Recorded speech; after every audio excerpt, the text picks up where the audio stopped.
మార్పులో కనపడుతున్నారు. వారికి మనం నిత్యం భక్తి శ్రద్ధలతో నమస్కారం చేసుకోవాలి.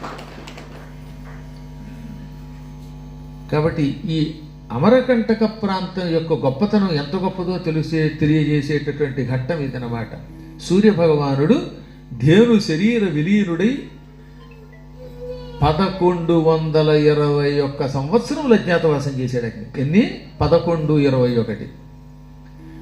ఆ తర్వాత మళ్ళీ విశ్వకర్మ గారు ఆయన వెతికి పట్టుకుని ఆయన వేడి తగ్గించి తద్వారా మళ్ళీ భార్యాభర్తలు కలిపాడు. ఆ కథ అంతా ఇప్పుడు అక్కర్లేదు, అది మార్కండేయ పురాణంలో విన్నారు.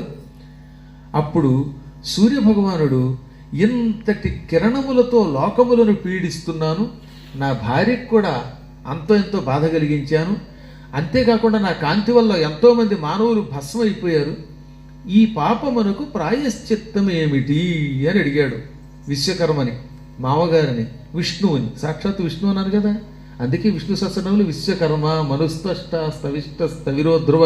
విశ్వకర్మ అని ఒక పేరుంది. విశ్వమునంతటిని నిర్మించినవాడు అని అర్థం అన్నవాడు విశ్వకర్మ అంటే.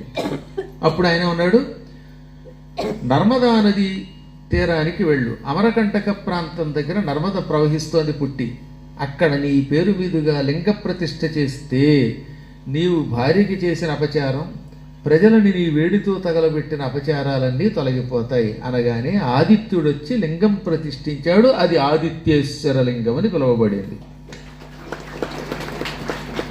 అది మహాదివ్యలింగం. ఆ లింగమును సూర్యుడు ప్రతిష్ఠించి శివుణ్ణి పూజించితే శివుడు ప్రత్యక్షమయ్యాడు. నాయన, నువ్వు కూడా విష్ణువు యొక్క రూపమే, నాకేమో కుడి కన్ను, నాకున్న 3 కళ్ళల్లో సూర్యుడు కుడి కన్ను, చంద్రుడు ఎడమ కన్ను, అగ్ని 3వ నేత్రం, మీరంతా నా స్వరూపాలు. నీవు ప్రతిష్ఠించిన ఈ లింగాన్ని తలచుకున్నవాడు, ఈ కథని విన్నవాడు, దర్శనం చేసుకున్నవాడు, లేదా ఆదివారము, షష్ఠీ తిథి, అష్టమి తిథి, చతుర్దశి తిథులలో నర్మదా స్నానం చేసినవాడు నీవు ప్రతిష్ఠించిన లింగమును తాను ప్రతిష్ఠించినట్లు పుణ్యం పొందుతాడు. అంటే వాళ్ళు ఏ తిథి అని చెప్పాము? షష్ఠి. ఈ షష్ఠి నాడు మీరంతా స్నానం చేశారు కదా, స్నానం చేయటం వల్ల మీరు ఆనాడు సూర్యభగవానుడు లింగం ప్రతిష్ఠించడం వల్ల పొందిన పుణ్యాన్ని పొందుతున్నారంటే ఆదిత్యేశ్వర లింగాన్ని మీరే ప్రతిష్ఠించిన పుణ్యం మీకు వాళ్ళు లభించింది. దీనివల్ల ఆదివ్యాధులు తొలగుతాయి.